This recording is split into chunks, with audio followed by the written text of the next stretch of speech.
താഴെ പറയുന്നവയിൽ ഏതാണ് ഒരു ത്രികോണത്തിൻ്റെ വശങ്ങളാകുന്ന അളവുകൾ? ഇതെങ്ങനെ ചെയ്യാം? നമുക്ക് നോക്കാം. ഒരു ത്രികോണത്തിൻ്റെ ചെറിയ രണ്ട് വശങ്ങളുടെ തുക മൂന്നാമത്തെ വശത്തേക്കാൾ കൂടുതലായിരിക്കും. ഒരു ത്രികോണത്തിൻ്റെ ചെറിയ രണ്ട് വശങ്ങളുടെ തുക മൂന്നാമത്തെ വശത്തേക്കാൾ കൂടുതലായിരിക്കും.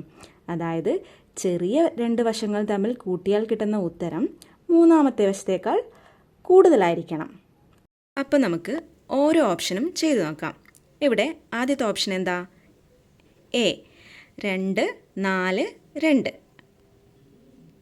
ഇവിടെ ഏതാ ചെറിയ വശങ്ങൾ?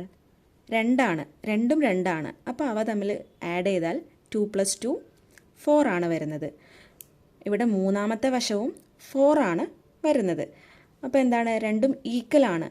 അപ്പോൾ ശരിയാവുമോ? ശരിയാവില്ല. നമുക്ക് എന്താണ് ഇവിടെ പറഞ്ഞിട്ടുള്ളത്?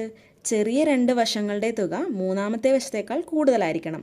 ഇവിടെ കൂടുതലല്ല കിട്ടിയത്, ഈക്വൽ ആണ്. അപ്പോൾ ഇത് ഒരു ത്രികോണത്തിൻ്റെ വശങ്ങളാവില്ല.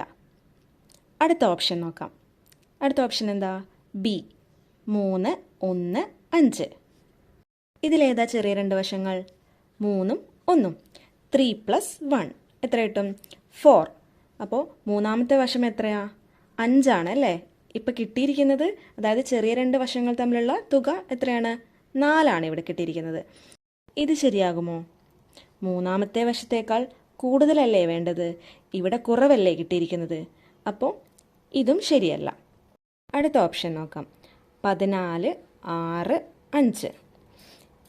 ഇവിടെ ഏതാ ചെറിയ രണ്ട് വശങ്ങൾ? 6ഉം 5ഉം. 6 + 5 എന്ത് കിട്ടും? 11. ഇവിടെ ശരിയാണോ?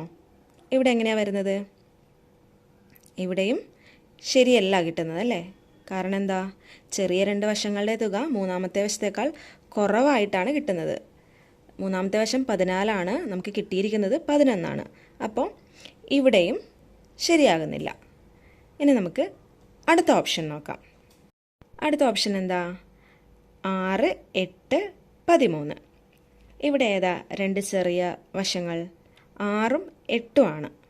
6 + 8 14. ഇവിടെ എന്താ വരുന്നത്? ചെറിയ രണ്ട് വശങ്ങളുടെ തുക മൂന്നാമത്തെ വശത്തേക്കാൾ കൂടുതലായിട്ടാണ് വരുന്നത്. മൂന്നാമത്തെ വശം എത്രയാണ് വരുന്നത്? 13 ആണ്. ഇവിടെ ചെറിയ രണ്ട് വശങ്ങളുടെ തുക 14 ആണ് കിട്ടുന്നത്. അപ്പോൾ ഇത് ശരിയാണല്ലോ. അതായത് ഒരു ത്രികോണത്തിൻ്റെ വശങ്ങളാകുന്ന അളവുകൾ ഏതൊക്കെയാണ് ഇതിൽ? Option D 6, 8, 13. ഇനി ഒരു ക്വസ്റ്റ്യൻ തരാം. അത് നിങ്ങൾ ഇതുപോലെ ചെയ്തു നോക്കിക്കോളൂ.